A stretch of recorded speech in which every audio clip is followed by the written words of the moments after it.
When people are traumatized, there is a rupture of the spiritual connection between us as human beings. There is a rupture.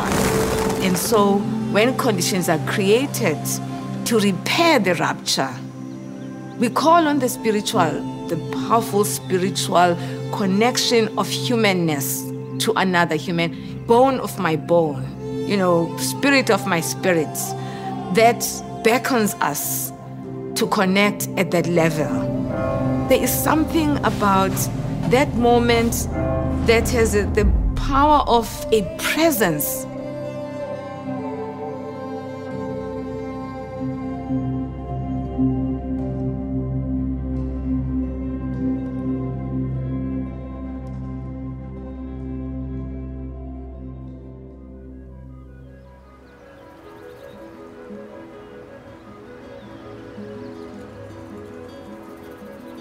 Whenever I take walks on Signal Hill and see the beauty of Cape Town, sometimes I'm moved to tears.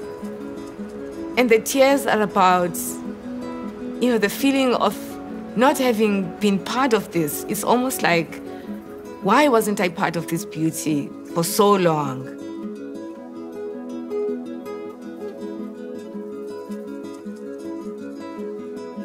Growing up in the early years, there wasn't an awareness of apartheid because you're growing up in love, both within your own home, and you're surrounded by a community of others. The regencies of apartheid, in a way, don't touch you in a particular way until something happens. The police presence, the marches, the tension, the fear in the community, it becomes a turning point. Then you start being aware that something is amiss.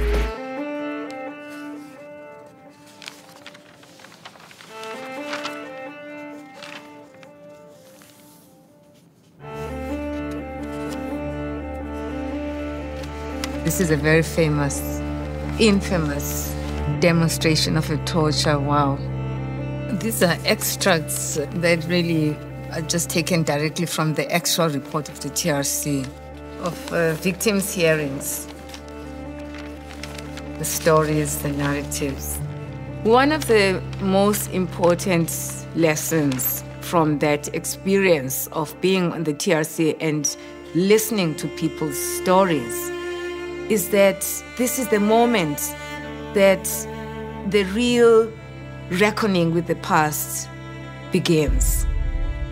The beauty of the Truth Commission is that it wasn't like a court where you are standing there to stick to the facts. People came to tell their stories the way they chose to.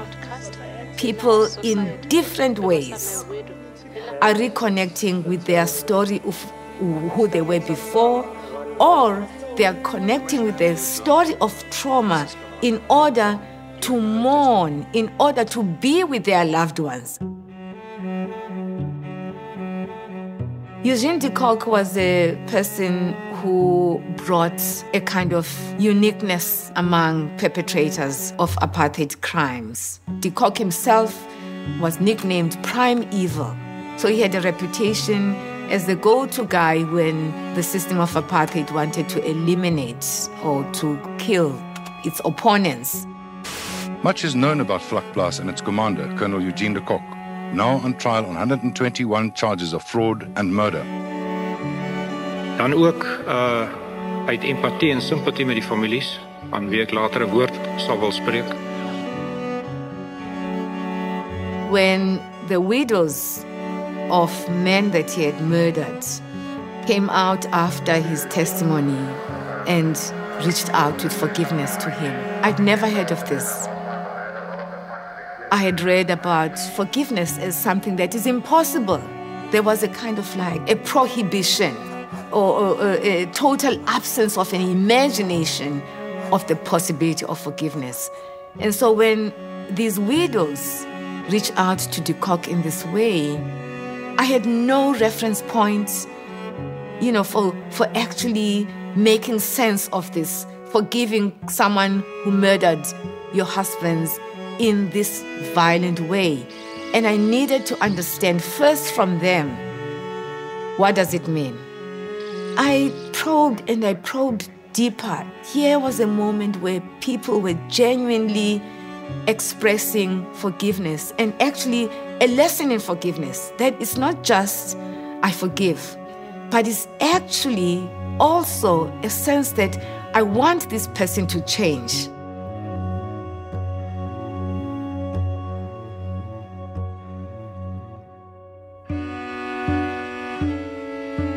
The word forgiveness, really, I find in my work now that it limits our capacity to illuminate these important, powerful moments that bring us together.